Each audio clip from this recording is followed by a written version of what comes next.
Hi guys, and welcome to another episode of Kabir Considers. In this video, we're going to react to how Ireland solved its immigration crisis. So, a lot of countries around the world, particularly developed countries like the UK, the US, Canada, Germany, France, are experiencing immense levels of both legal and illegal immigration. And I can understand the reasons why people want to go into those countries. They're looking for a better life for themselves, for their children. But at the same time, we need to recognize that a country has a certain level of infrastructure. It can only really, sustain a certain amount of people without the whole thing collapsing under the weight of the people there. But also, I guess you have to reconcile with, a lot of these countries, the birth rate is declining, and how our economic systems are built up. We need people to work in jobs, to pay tax, buy products. And if people aren't having kids, they're going to import people from abroad, but it needs to be a controlled number. So I'm quite interested to see, how Ireland is solving this crisis, because, it's something that a lot of these countries that I mentioned are going to have to really, really try and tackle, because it's, it's not sustainable. We're afraid we're going to be labelled as racist and that we don't like people from different places. But that's not the case. With the fact of the matter is, the facilities we have right now at the minute don't facilitate anybody that's already living here. Every country is entitled to have its own migration policy, but I certainly don't intend to allow anybody else's migration policy affect the integrity of our own one. And this country will not in any way, shape or form provide a loophole for anybody else's migration challenges. That's very clear. Other countries can decide how they wish to advance migration. From an Irish perspective, we intend to have a firm rules-based system. Okay. As the city's So similar to Australia. resources strain under the weight of this influx, tensions are rising. Community cohesion in Ireland is being severely tested. Protests, riots, and even arson attacks targeting asylum seeker accommodations are becoming all too common. Yeah. Not just in the capital, but also in smaller towns like Rosa. Happened in London, across the UK, with the riots that we had 2 weeks ago. It was clearly based on immigration and people being unhappy with the amount of people coming into the country. Locals are fed up with what they see as sugarcoating and political correctness that they believe are crippling their country. Their neighbourhoods are changing beyond recognition, jobs are harder to come by, their culture feels diluted, and crime rates are climbing. The government's so-called solutions are seen as mere band-aids on an open wound. In town hall meetings, there's a growing demand for real talk and acknowledgement of these harsh realities. If leaders don't start addressing these issues, citizens might take matters into their own hands. Yep, that's what we saw with the riots. A majority of Irish citizens now call for stricter immigration controls due to concerns over housing shortages, rising living costs, and high-profile crimes committed by immigrants. Protests against the government's handling of mass immigration have erupted across the country, with demonstrations taking place in cities, towns, and villages, demanding an end to the open borders policy. Populist and far-right parties have gained significant traction by capitalising on public discontent, advocating for stricter immigration controls and a focus on protecting native interests. Mainstream political parties have been forced to reassess their positions on immigration. The ruling coalition has introduced new measures to curb the influx of immigrants and tighten asylum regulations. It's a really hard one for me because obviously, I'm the son of immigrants, and I'm so grateful for where I was born, for giving me the life I have.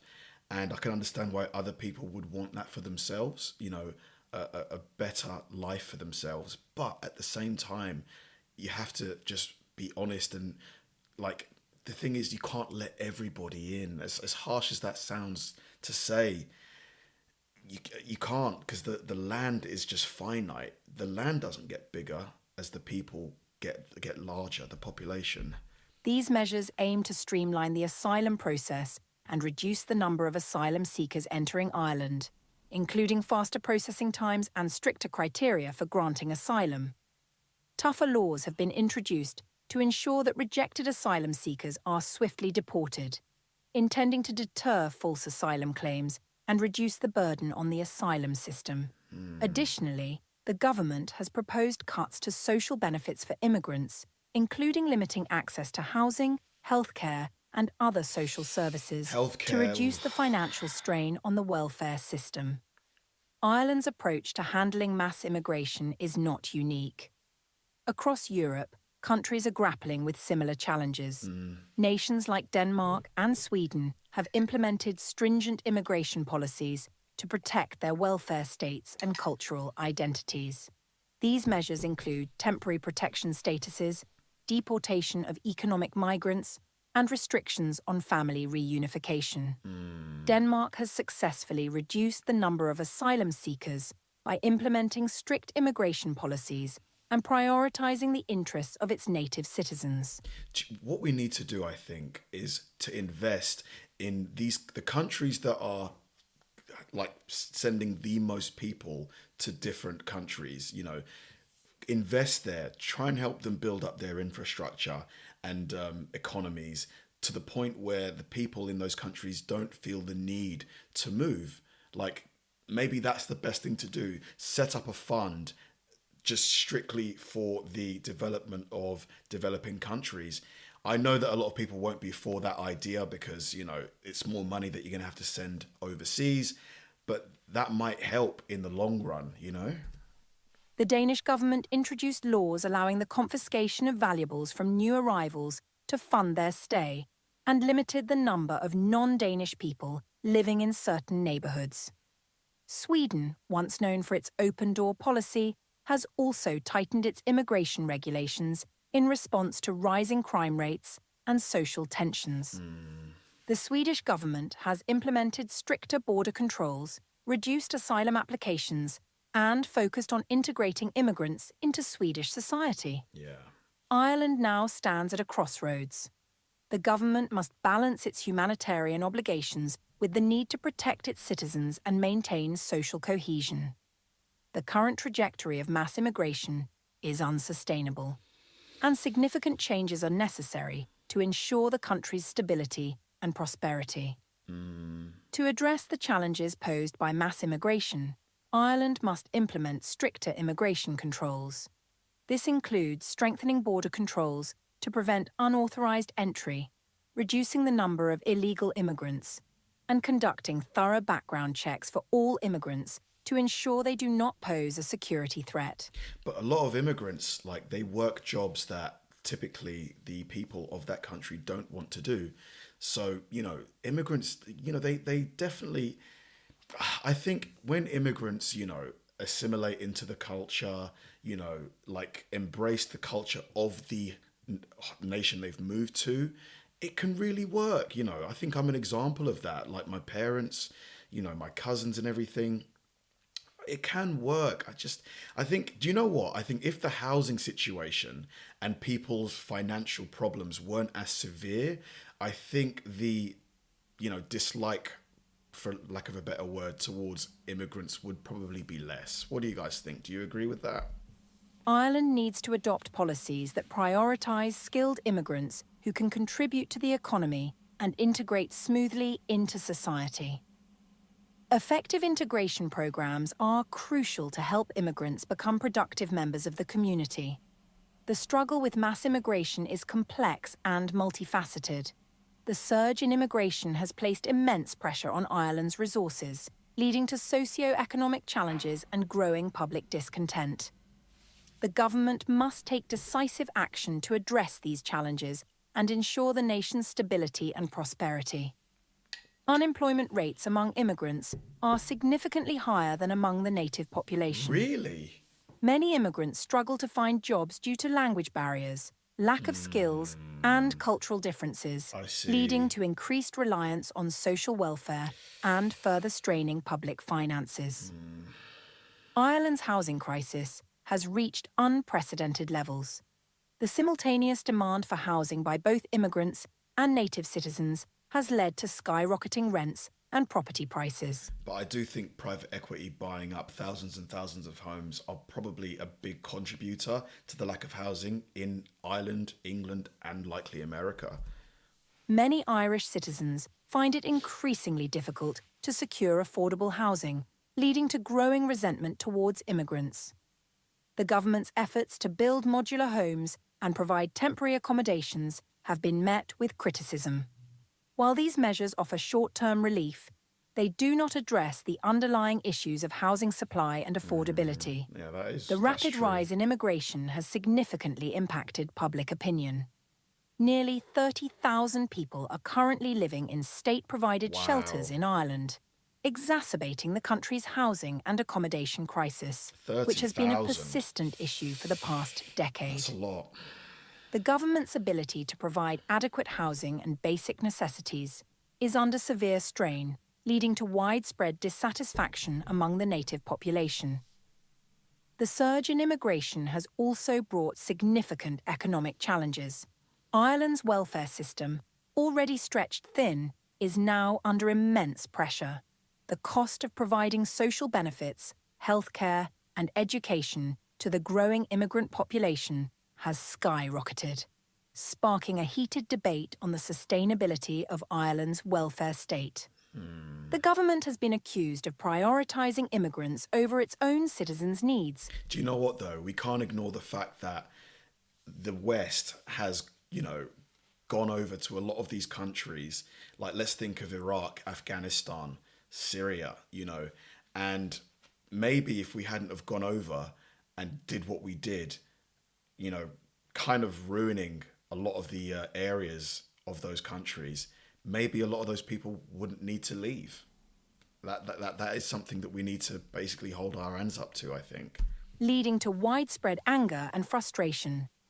The situation is further complicated by the UK's Rwanda Bill, controversial legislation allowing the UK government to deport asylum seekers to Rwanda for processing, regardless of their country of origin. Fearing deportation, many migrants now see Ireland as a safer alternative, contributing to the dramatic rise in immigration numbers and placing additional pressure on Ireland's already strained resources. The political landscape in Ireland has shifted dramatically in response to the immigration crisis. By implementing stricter immigration controls, enhancing integration programs, and engaging with the public, Ireland can navigate this crisis and create a more sustainable future. Learning from other European countries can guide Ireland in shaping its immigration policies. As the debate over immigration continues, it is essential to prioritise the well-being of Irish citizens while fulfilling humanitarian obligations. For sure. Only Human through rights. a balanced and pragmatic approach can Ireland successfully manage the pressures of mass immigration and secure a prosperous future for all its residents. Fair point. How do you think Ireland should handle its immigration? Very, very interesting video, and a lot of fair observations were made. It is such a complicated issue. It really is, because this is the problem. When resources are stretched and finite, it's normal for you to, prioritize yourself, your family, your friends, even though somebody coming from another country might have valid reasons. Maybe they are, a refugee, like maybe they are, persecuted. Like, if there's only one house available and it's between you and your family and them and theirs, obviously you're going to want it for yourself. It's so tricky. I really think the only real long-term solution is to try and financially, and to be honest, I wouldn't just give money to these countries. I would literally go over there and begin large projects. I don't know what kind of infrastructure, like obviously schools, roads, hospitals, that basic stuff. But long term, they need economies. They need industry that's going to provide employment opportunities. Because obviously, even if you have somewhere to live, if you can't earn money in a country, you're going to go somewhere else because you need to earn. I think that's the only real way you're going to kind of stem this huge flow of immigrants into your country. And I get it. The appetite for that is probably really, really low right now. You know, you don't want to hear your country sending 5, 10 million, whatever, a billion, sorry, dollars or pounds to another country to help them with their infrastructure when our own infrastructure is crumbling before our very eyes. I get that. But if you want to, you know, kind of just help reduce the numbers of people coming, you need to help them where they live. Like, that's the only thing I can see. Let me know if you guys have any other ideas for solutions to this, because I think if you just try and, you know, strengthen the people at the border, like if you try and, you know, stop people coming, people are always going to find ways in. Like, people are very intelligent, you know, especially when they're desperate. People will always find a way. Let me know what you guys think. Thanks for watching, guys. If you enjoy my videos, please help me out by liking and subscribing and hitting the notification button. I'd really, really appreciate it.